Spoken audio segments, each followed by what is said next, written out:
नमस्कार दोस्तों, RRM मारवाड़ जुगाड़ यूट्यूब चैनल में आप एक बार बड़ा स्वागत है। मैं हूँ आप साथी रावताराम चौधरी और आज आप सुनो भगत हुरदास जी की जन्म कथा। तो भक्त हुरदास जी विक्रमी संवत 16वीं सदी के अंत में एक महान कवि हुए हैं। उन्होंने श्री कृष्ण जी की भक्ति में दीवाने होकर महाकाव्य सूरसागर की रचना की। आप एक निर्धन पंडित के पुत्र थे तथा 1540 विक्रमी संवत में उनका जन्म हुआ था। ऐसा अनुमान है कि आप आगरा के निकट हुए। हिंदी साहित्य में आपका श्रेष्ठ स्थान है। आपका जन्म से असली नाम मदन मोहन था। जन्म से सूरदास अंधे नहीं थे। जवानी तक आपकी आंखें ठीक रही तथा विद्या ग्रहण की। विद्या के साथ राग सीखा। प्रकृति की तरफ से आपका गला लचकदार बनाया तथा तन से बहुत सुंदर स्वरूप था।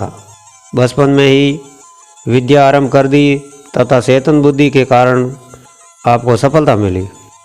चाहे घर की आर्थिक हालत कोई पेश नहीं जाने देती थी। भारत में मुसलमान राज आने के कारण फारसी पढ़ाई की जाने लगी थी। संस्कृत तथा फारसी पढ़ना ही उस विद्या समझा जाता था। मदन मोहन ने दोनों भाषाएं पढ़ी तथा राग के सारे नई कविताएं तथा गीत बना बना कर पढ़ने लगा।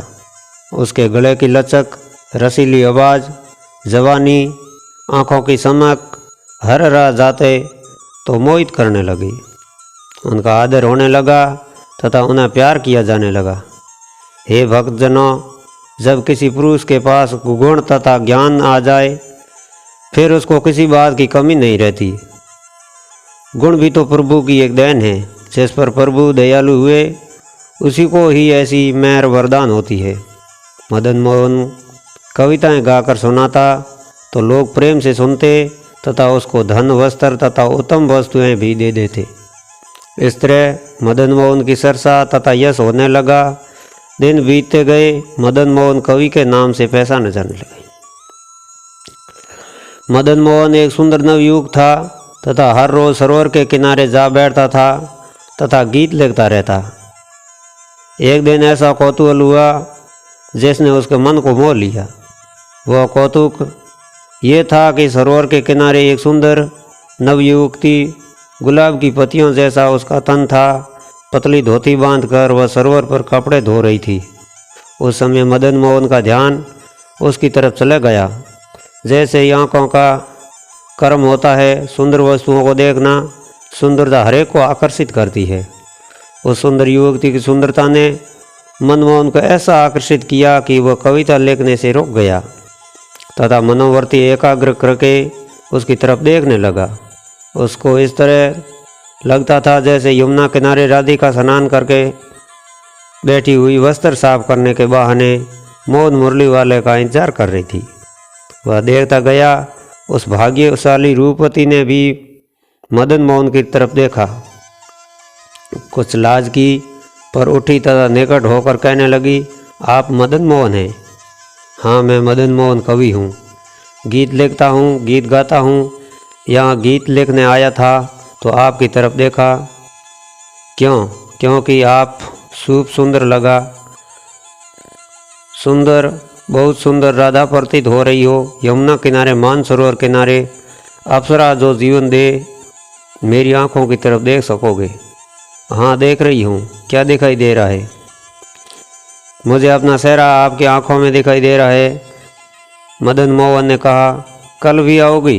हाँ, आऊँगी, ज़रूर आ जाऊँगी। ऐसा कहकर वह पीछे मुड़ी तथा सरोवर में स्नान करके घर को चली गई। अगले दिन वह फिर आई। मदन मोहन ने उसके सौंदर्य पर कविता लिखी, गाई तथा सुनाई। वह भी प्यार करने लग पड़ी। प्यार का सिलसिला इतना बड़ा कि बदनामी का कारण बन गया। मदन मोहन का पिता नाराज हुआ तो वह घर से निकल गया और बाहर मंदिर में आया। फिर भी मन संतुष्ट न हुआ। वह चलता चलता मथुरा आ गया। वृंदावन में इस तरह घूमता रहा। मन में बेचैनी रही। वह नारी सौंदर्य को न भूला। एक दिन वह मंदिर में गया। मंदिर में एक सुंदर स्त्री जो शादीशुदा थी उसके चेहरे की पद्मिनी सूरत देखकर मदन मोहन का मन मोहित हो गया। वह मंदिर में से निकलकर घर को गई तो मदन मोहन भी उसके पीछे पीछे चल दिया। वह चलते चलते उसके घर के आगे जा खड़ा हुआ। जब तक घर के अंदर गई तो मदन मोहन ने घर का दरवाज़ा खटखटाया। उसका पति बाहर आया। उसने मदन मोहन को देखा और उसकी संतों वाली सूरत पर वह बोला, बताओ महात्मा जी। मदन मोहन, अभी जो आई है वह आपकी ही को लगती होगी। पति, हाँ महात्मा जी, हुक्म करो, क्या बात हुई है। मदन मोहन ने, हुआ कुछ नहीं है, बात यह है कि मैं विनती करना चाहता हूँ। तो इनके पति कहो कि आओ अंदर आओ, बैठो, सेवा बताओ, जो कहोगे किया जाएगा। सब आप महात्मा पुरुषों की तो माया है। मदन मोहन घर के अंदर चला गया। अंदर जाकर बैठा तो उसकी पत्नी को बुलाया। वह आकर बैठ गई तो मदन मोहन ने कहा कि हे भक्तजनों, 2 सिलाइयाँ गर्म करके ले आओ, भगवान आपका भला करेगा। वे दंपति समझ न सके कि क्या मामला है। स्त्री लोहे की सलाइयाँ गर्म करके ले आई। मदन मोहन ने सलाइयाँ पकड़ ली तथा मन को कहता गया, देख लो, जी भर कर देख लो, फिर नहीं देखना। यह कहकर सलाइयों को आंखों में सुबह लिया तथा सूरदास बन गया। वह स्त्री पुरुष एकदम स्तब्ध तथा दुखी हुए। उन्होंने महीना भर मदन मोहन को घर रख कर सेवा की, आँखों के जख्म ठीक किए तथा फिर सूरदास बनकर मदन मोहन वहाँ से चल पड़ा। सूरदास गीत गाने लगा। वह इतना विख्यात हो गया कि दिल्ली के बादशाह के पास भी उसकी शोभा जा पहुँची। अपने अहलकारों द्वारा बादशाह ने सूरदास को अपने दरबार में बुला लिया।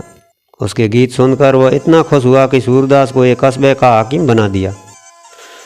पर ईर्ष्या करने वालों ने बादशाह के पास चुगली करके फिर उसे बुला लिया और जेल में नज़रबंद कर दिया। सूरदास जेल में रहता था। उसने जब जेल के दरोगा से पूछा कि तुम्हारा नाम क्या है, तो उसने कहा कि तिमर। यह सुनकर सूरदास बहुत हैरान हुआ। कवि था, ख्यालों में भी उड़ान में सोचा कि तिमर मेरी आंखें नहीं, मेरा जीवन तिमर, अंधेरे में बंदी खाना तिमर, अंधेरा तथा रक्षक भी तिमर। उसने एक गीत की रचना की तथा उस गीत को बार बार गाने लगा। वह गीत जब बादशाह ने सुना तो खुश होकर सूरदास को आज़ाद कर दिया तथा सूरदास दिल्ली जेल में से निकलकर मथुरा की तरफ चला गया।